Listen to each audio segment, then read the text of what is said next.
క్రైస్తవ జీవితంలో చాలా చాలా ప్రాముఖ్యమైన పాఠాలు చాలా ఉన్నాయి. అందులో ఒక ప్రాముఖ్యమైన పాఠము ఈవేళ చెబుతున్నాను. మనకు పరిశుద్ధత అవసరం, అదొక మూల పాఠం. మన పునాదులు సరిగా ఉండాలి, సిద్ధాంత పునాదులు, అదొక మూల పాఠము. మనకు ప్రార్థన జీవితం ఉండాలి, దేవునితో ఏకాంత సహవాసం ఉండాలి, అదొక మూల పాఠము. ప్రేమ కలిగి ఉండాలి మనం, అది కూడా ఒక ముఖ్యమైన పాఠము. క్షమాగుణము కలిగి ఉండాలి, అది కూడా ఒక మూల పాఠము. ఇలాగా ఎన్నెన్నో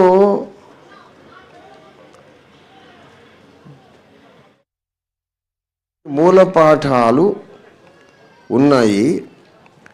అందులో ఒక ముఖ్యమైన మూల పాఠం ఏంటంటే ధైర్యము మనకు కావాలి. దయచేసి గమనించండి. ఇంతవరకు నేను ఏమేం చెప్పాను? ప్రార్థన జీవితము, పునాదులు సరిగా ఉండాలి, క్షమాగుణం ఉండాలి, అన్నీ చెప్పాను. ఇవన్నీ ఉన్నా సరే నువ్వు దెబ్బతింటావు ఒక విషయంలో.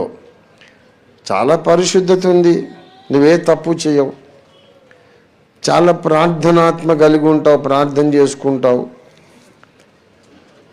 ఎవరి మీద కక్ష పెట్టుకోవు, క్షమించేస్తావు, అన్నీ మంచి గుణాలు, సద్గుణాలు నీకున్నాయి.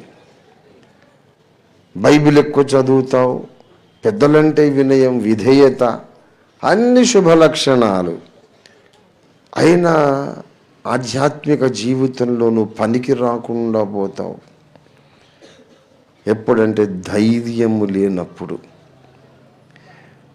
ధైర్యం చాలా అవసరం. దేవుని బిడ్డలారా, సాతాను నీ ధైర్యాన్ని దెబ్బతీయటానికి చూస్తాడు.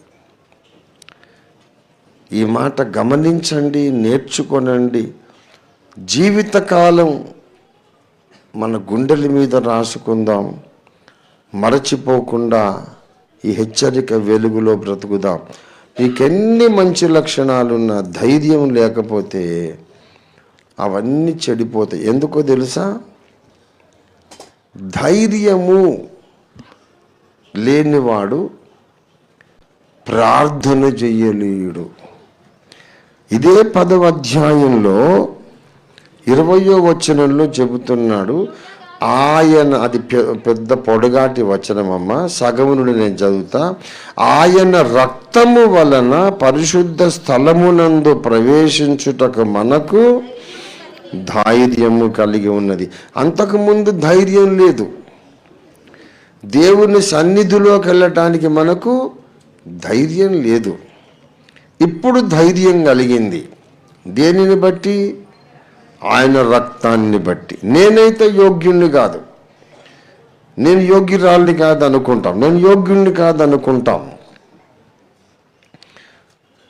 అయితే ఇప్పుడు ఆయన రక్తము, యేసు రక్తము మన కొరకు కార్చబడింది కనుక ఇప్పుడు ఆయన సన్నిధిలోకి వెళ్ళడానికి, ప్రవేశించడానికి ధైర్యం కలిగింది.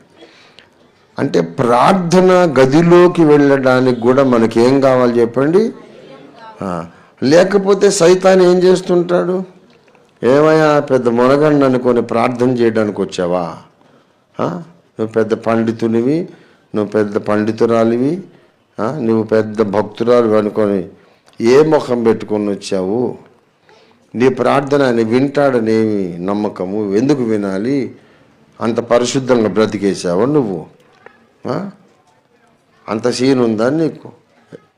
ఎందుకు ఆయన సన్నిధికి వచ్చావు? నువ్వు రాలేవు, ఆయనకి ఇష్టం లేదు నువ్వంటే అంటాడు వాడు.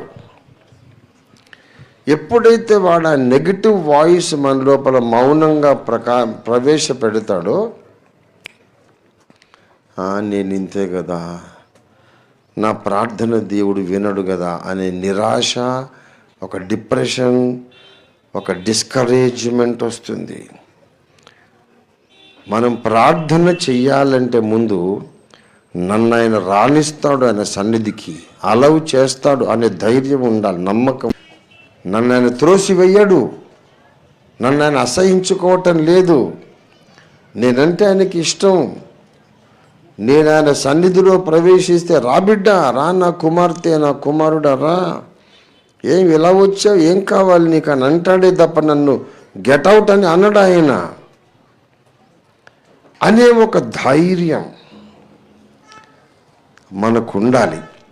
ఉంటేనే మనము ప్రార్థన చేయగలం. చూడారా, ధైర్యము లేనివాడు ఏం చేయలేడు, ఆయన సన్నిధిలోకి వెళ్ళలేడు, ప్రార్థన చేయలేడు. ప్రార్థన చేయలేనుడు బైబిల్ చదువుతాడు, ఏమైనా అర్థమవుతుందా? మీరే చెప్పండి. ప్రార్థన జీవితం లేదు, దేవునితో సమాధానం లేదు. ఓ బైబిల్ చదివేస్తున్నాడు, ఏమైనా బుర్రకెక్కుద్దా ఒక అక్షరం అని జ్ఞాపకం ఉంటుందా? ఎంతో చదివేస్తా మళ్ళీ మొత్తం పరగడిపే. ఎంత చదివినా ఇక్కడ మాత్రం ఖాళీ.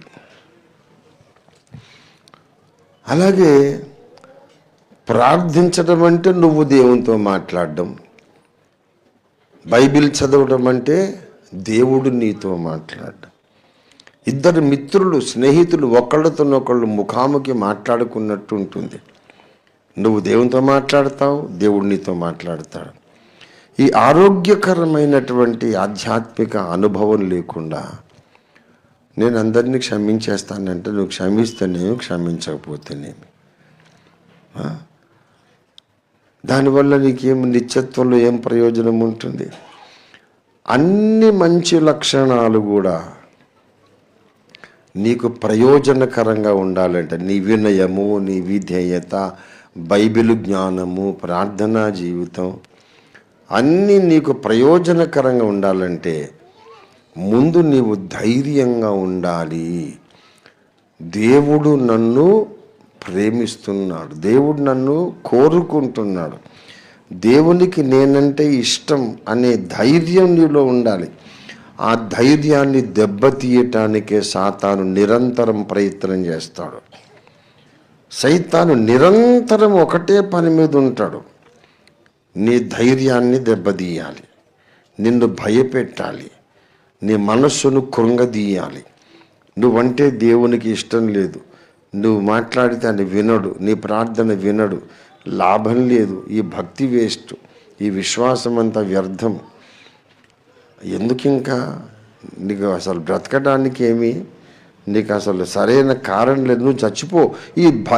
ఈ ధైర్యం లేకపోవడము, లేక భయపడడం దేనికి దారి తీస్తుందంటే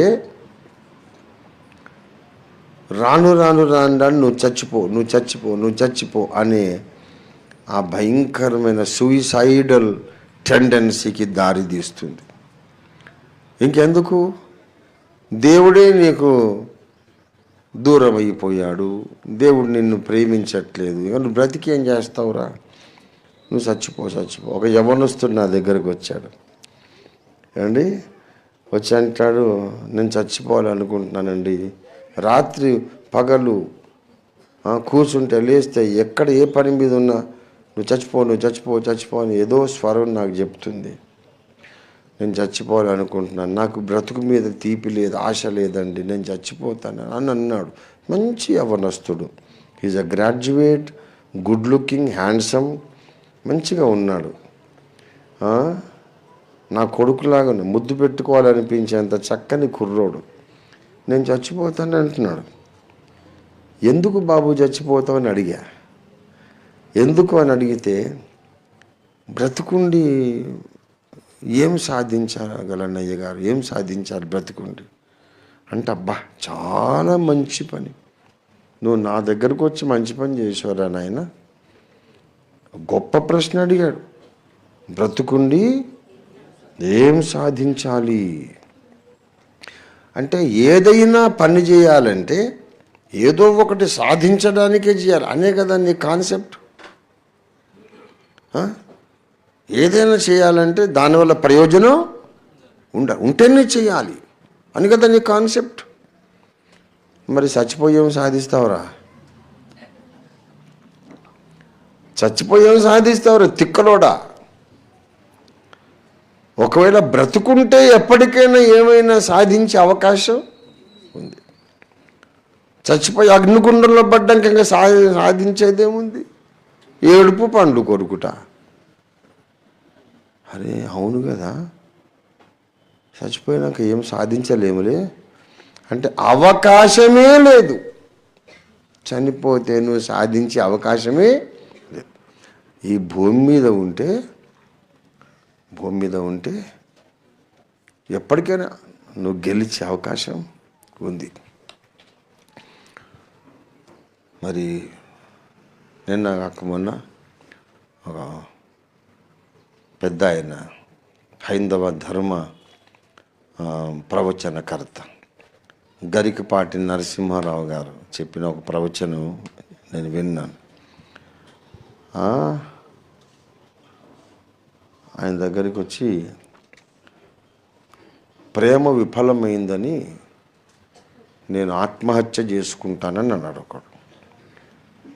అప్పుడు ఆయన అన్నట ఎందుకు లేరా తొందర, ప్రేమ సఫలమైనా రేపు చేసేది అదే కదా. గరికపాటి నరసింహారావు గారు చెప్పారు. విఫలమైతే ఆత్మహత్య ఎందుకురా, సఫలమైన ఒక 2 ఏళ్లలో నువ్వు చేసేది అదే కదా, తొందర ఎందుకు, అది ఏదో సఫలమైనాక చేసుకుందు కానీ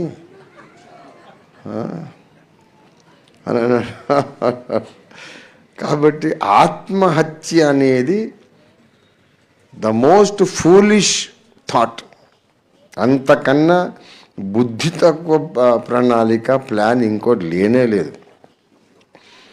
దేవుని బిడ్డలు, యేసయ్య బిడ్డలు ఎప్పుడు కలలో కూడా అసలు ఆత్మహత్య గురించి ఆలోచించనే వద్దు. అసలు నెవర్ నెవర్ నెవర్. బ్రతకాలంతే. మేలు నొందుచు అనేక దినములు బ్రతుకగోరు వాడెవడైనా ఉన్నాడా అని బ్రతకాలంతే.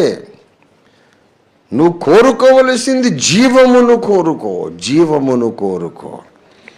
దేవుని చిత్తమై నిన్ను పిలుచుకుంటాడు. ఆయనకి ఎదురొచ్చినోడెవడు?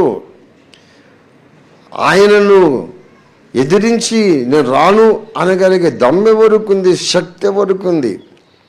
ఆయన తీసుకుంటాడు, దాన్ని ఎవరు ఆపలేరు. కానీ నువ్వు ఊరికే నేను పోతా అని అనొద్దు. దేవుని కొరకు నీవు జీవించాలి. దేవుని కొరకు నువ్వు సాక్షిగా బ్రతకాలి. ఒక చెల్లెలు వచ్చింది, చిన్న అమ్మాయి. నేను ఫస్ట్ శుభవార్త కరపత్రం రాశాను. అప్పట్లో చెల్లెలు వచ్చి నేను చచ్చిపోదాం అనుకుంటున్నాను అన్నయ్య. ఇట్లాంటి గొప్ప జ్ఞానవంతులు నేను కొన్ని 100 మందిని చూశా. నేను చచ్చిపోదాం అనుకుంటున్నాను. నాకే అప్పుడు 21 సంవత్సరాలు, ఈమె ఇంకా ఏదో ఇంటర్మీడియట్లో ఉంది. నేను చచ్చిపోతాను అన్నయ్య అని వచ్చి అంటే మంచిదే మరి, ప్రయత్నం చేసి చూడు. కానీ సరే నాకంత జ్ఞానం లేదు, ఎందుకు చచ్చిపోవాలనుకుంటున్నావు అంటే అసలు ఎందుకు బ్రతకాలో నాకు అర్థం కాలేదు అన్నయ్య, ఎందుకు బ్రతకాలో అర్థం కాలేదు అంటే నేను చెప్పాను,